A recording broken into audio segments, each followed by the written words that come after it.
Hey gang, what's going on? Coach Jason here. So last week I did a video called the Magic of 400-meter repeats and how you can incorporate them with their various distances and the types of workouts, paces, and the rest periods and whatnot.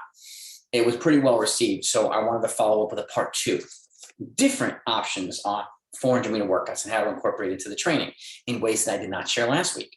So I'm going to keep putting stuff like this out. So if you're a runner or a coach, please subscribe to this channel before you leave, and if you haven't done so yet.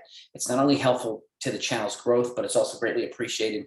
And I don't want you missing out on important content, okay? Especially, there's a boatload of stuff on this channel, 300 plus videos of training.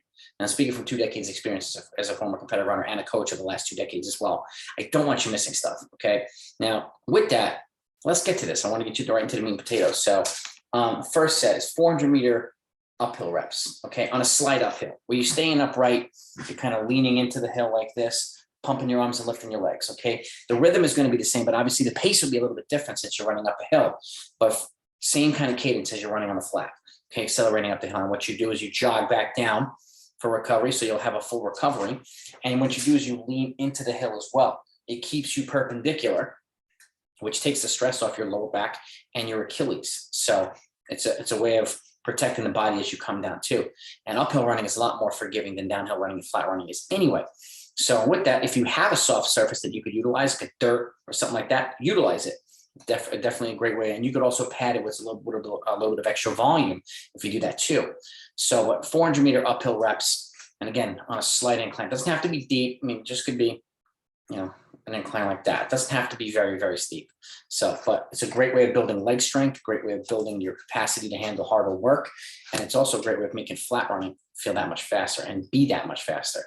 So, and what you can do is you could alternate this on, 2 weeks later and complement it with flat running, flat 400-meter efforts. So now you have a balance thing going back and forth uphill. So let's just say it's 6 to 10 times 400 or whatever it might be, the workout itself.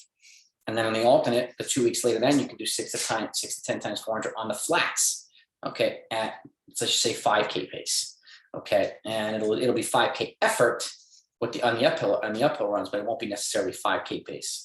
If you can get to the point where you're doing 5K pace, that's a good thing.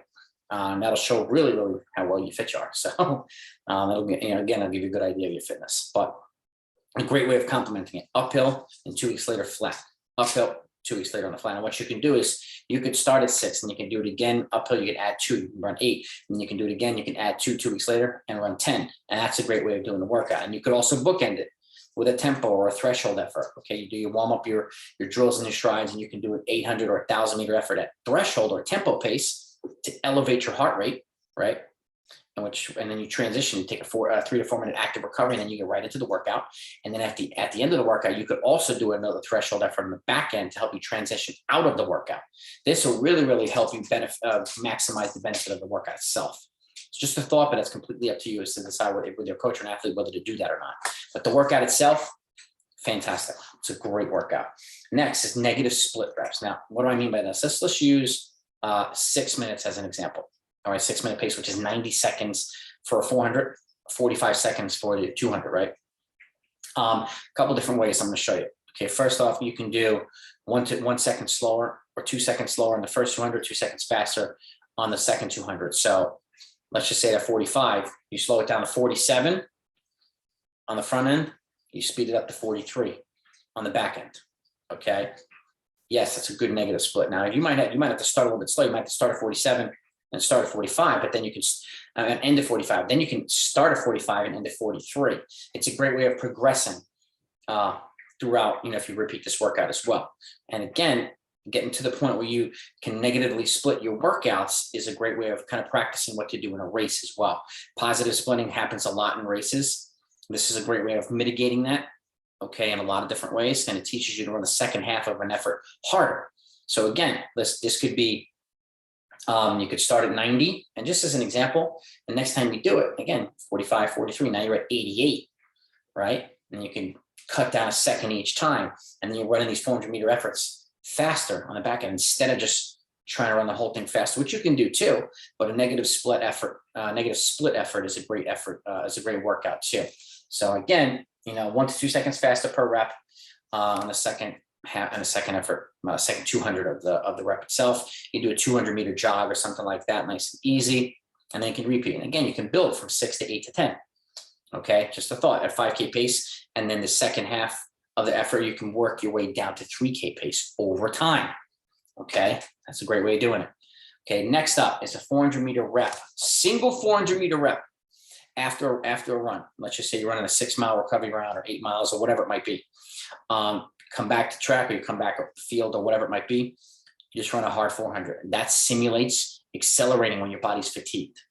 Simulates the end of a race, simulates the end of a different type of workout, at the end of a tempo, whatever it might be. Okay, this is a great way of just infusing a little bit of speed development. And you can do this at mile pace. You can do this, you work your way at mile pace and even faster over time. Let's just say you do this once every 3 weeks, once every 4 weeks at the end of a run. It's good. It's good. But and also you're also teaching your body how to run, mile pace at the end of a 5K race, mile pace at the end of a cross country race, mile pace at the end of a 10K race. That's a good thing. That's a good thing. That's a good acceleratory component of running. And you can catch a lot of opponents off guard with that.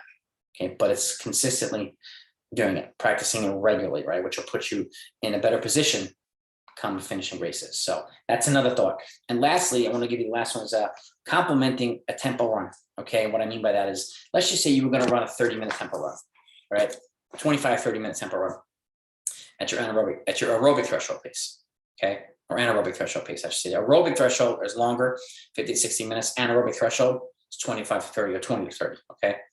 Let's say you cut that by 10 minutes. So you, instead of going 30, do 20 minutes. And you take a 3 to 4 minute active recovery. And then the back end, you do like 6 to 8 by 400 meter efforts.